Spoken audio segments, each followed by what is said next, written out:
안녕하세요, 아미어입니다. 오늘은 제가 오랜만에 여러분들에게 고기에 관해 이야기를 해보려고 하는데요. 뭐 고기를 이렇게 구워라 저렇게 구워라 알려드리기보단 고기 익는 법을 설명해 보려고 합니다. 이론적인 이야기예요. 고기 익는 법이란 모든 고기가 부위별로 다르고 같은 부위여도 두 개의 고기는 서로 같지 않기 때문에 그 고기를 알맞게 조리하는 법을 뜻하고 있는데요. 많은 분들이 정육점을 가면 이 고기는 어떻게 먹는 게 맛있어요? 라고 여쭤보시는 분들이 많은데, 오늘 이 영상을 이해하시면 부위 이름을 알지 못하더라도 이 고기는 이런 요리를 하면 괜찮겠다 라고 생각이 드실 거라고 생각합니다.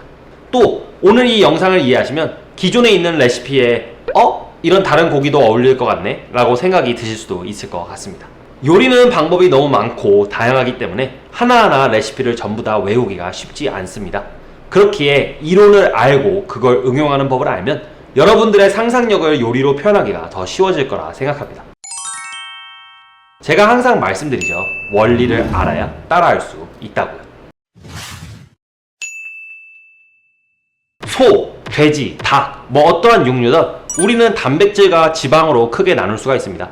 바로 이 단백질과 지방으로 인해 고기가 열에 오래 있어야 하나 짧게 있어야 하나가 정해지는데요. 일단 아주 간단히 결론만 먼저 말하면 지방이 적은 부위의 고기는 레어에 가까울수록 맛있고, 지방이 많은 부위일수록 조금 더 웰던에 가까워야 맛있습니다. 더 알아듣기 쉽게 예를 말씀드릴게요. 필레미뇽, 즉 소 안심을 보면 단백질이 대부분입니다. 지방이 극히 적은 부위이죠.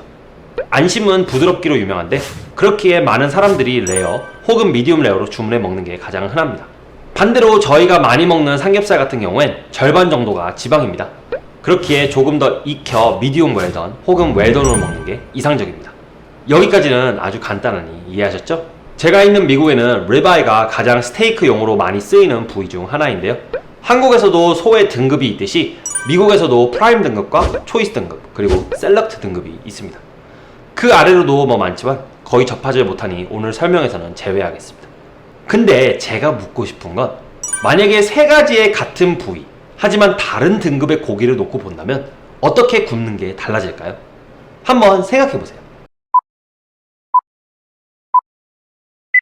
아마 저라면 프라임 등급, 즉 지방이 가장 많은 등급은 미디움 레어에서도 미디움에 가깝게 구울 것 같고, 셀렉트 같은 지방이 없는 고기는 미디움 레어에서도 레어에 가깝게 구울 것 같습니다. 제가 먼저 간단하게 단백질이 많으면 좀 덜 굽는 게 이상적이고 지방이 많으면 좀 더 굽는 게 이상적이라고 말을 들었는데요. 단백질은 지방보다 익는 온도가 낮습니다. 익는다는 표현보다는 단백질이 변형되는 온도가 더 낮다고 표현하는 게 맞겠네요.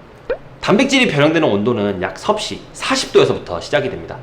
사람도 정상 체온이 36.5도에서 37.2도로 보고 있는데 그 이상, 즉 38도 넘어가면 고열로 간주하죠. 40도 넘으면 정말 위험하다고 의사들이 판단하고 있고요. 그건 몸에 열이 올라오면 몸에 돌이킬 수 없는 변형들이 일어나기 때문이에요. 좀 이상한 비유였지만 40도 고열 아주 위험, 40도 단백질 변형. 이제 단백질 변형이 40도 이상에서 일어나는 건 안 까먹으시겠죠? 지방이 녹는 온도는 섭씨 55에서 60도부터 시작이 됩니다. 단백질이 변형되는 온도랑 큰 차이 같진 않아도 15도에서 20도 차이면 레어와 웰던 차이를 넘습니다. 그러기에 요리에서는 굉장히 큰 차이라고 볼 수 있죠. 단백질 변형 그리고 지방이 렌더링 되는 건 각자 온도가 높을수록 가속도가 붙는데, 그렇기 때문에 온도가 높을수록 단백질의 변형이 지방이 녹는 것보다 더 빨라집니다. 즉 고온이면 고온일수록 단백질은 지방보다 빨리 변형이 돼요. 그렇기 때문에 이론적으로 단백질의 비중, 지방의 비중에 따라 고기 굽기가 달라진다고 볼 수도 있고, 변형 속도의 차이 때문에 굽는 온도와 굽는 시간이 중요해지는 거죠. 그래서 뉴욕 수줍같이 지방이 고기에 따로 붙어있는 부위는 지방을 먼저 가열해주거나 무조건 지방을 따로 굽는 시간을 가지는 경우가 대부분입니다. 다시 정리를 하면, 단백질 함량이 높으면 고기를 덜 구워야 맛있다. 지방 함량이 높으면 고기를 더 구워야 맛있다. 지방이 많으면 고온보다는 조금 더 낮은 온도에 오래 굽는 게 이상적이다. 지방이 적으면 낮은 온도에서 오래 굽기보다는 고온에서 빠르게 굽는 게 더 맛있다. 이 모든 이유는 단백질이 변형되는 온도보다 지방이 녹는 온도가 더 낮기 때문이며, 단백질 변형 속도가 고온일수록 지방 녹는 속도보다 빠르기 때문이다. 여기까지는 쉽게 이해를 하셨죠?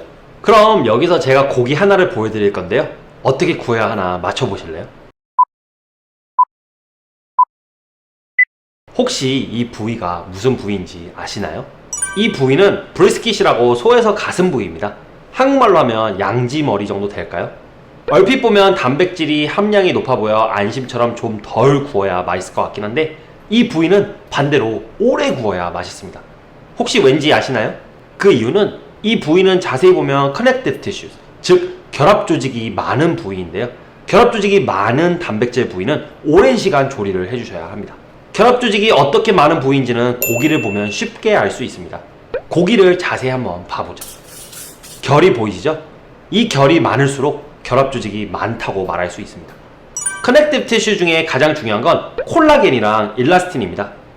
일라스틴은 고기 사이에 붙어있는 실버 스킨이라고 보시면 되는데 실버 스킨 같은 건 큰 부위별 사이사이 있기 때문에 굽기 전 떼주시는 게 가장 좋습니다. 일라스틴을 떼는 이유는 콜라겐이랑 다르게 열에 가하면 녹지 않고 그냥 질겨지기 때문에 고기 질감을 망치거든요. 하지만 이미 좋은 정육점들은 이걸 다 떼고 소비자한테 판매하기 때문에 크게 신경 쓸 조직은 아닙니다. 저희가 신경 써야 하는 건 사실 콜라겐이죠. 일라스틴이랑 달리 눈으로 보이지 않고 뗄 수도 없기 때문이에요. 하지만 결합 조직 중에 콜라겐은 오랜 시간의 열과 수분으로 인해 젤라틴으로 변형이 되고 고기를 부드럽게 만듭니다. 그러기에 오랜 시간 끓여 국거리 같은 용에 콜라겐이 많은 부위를 넣으면 가격은 싸지만 부드러운 고기를 드실 수가 있는 거죠. 왜 국거리에 양지를 쓰는지 이해가 되시죠?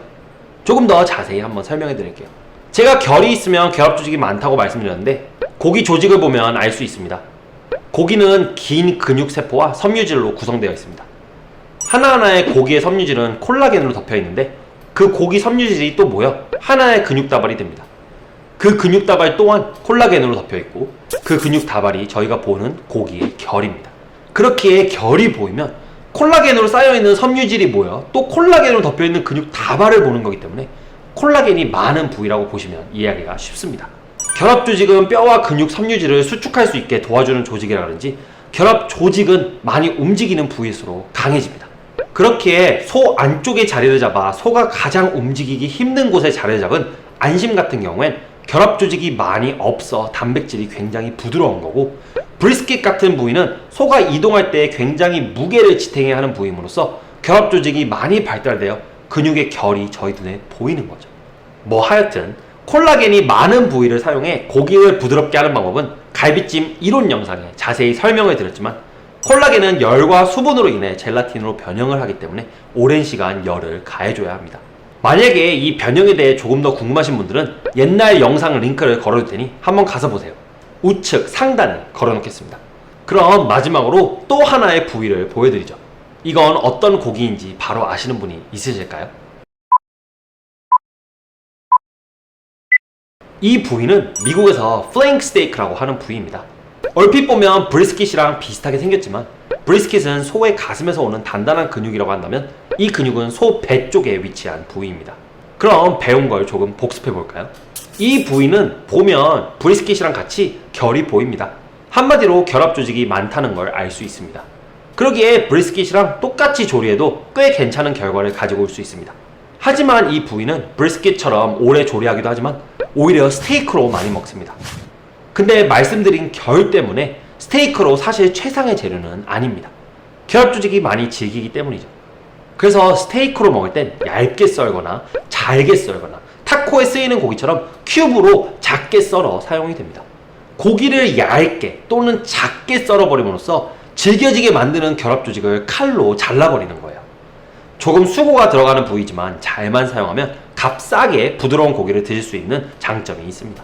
하지만 주의하셔야 할 건 이런 고기는 고기의 결대로 썰면 아주 질깁니다.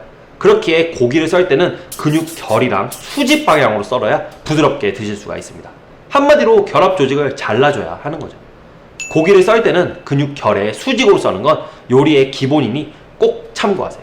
여기까지 이해를 전부 다 하셨다면 떠오르는 질문이 하나 있으실 텐데요. 아니 그럼 브리스킷이랑 플랭크 스테이크 둘 다 결합 조직이 많은데 왜 하나는 스테이크고 하나는 오랜 조리에 어울릴까? 라는 질문이 떠오르셨다면 정말 집중하셨네요. 그 이유를 들어가기 시작하면 더 영상이 복잡해지지만 간단히 설명하자면 결합 조직의 크기가 브리스킷이 더 크기도 하지만 마블링이 브리스킷 부위가 더 높습니다. 고기에서는 마블링이라고 부르고 좀 더 자세히는 intramuscular fat 또는 근육 내 지방이라고 불리는데요.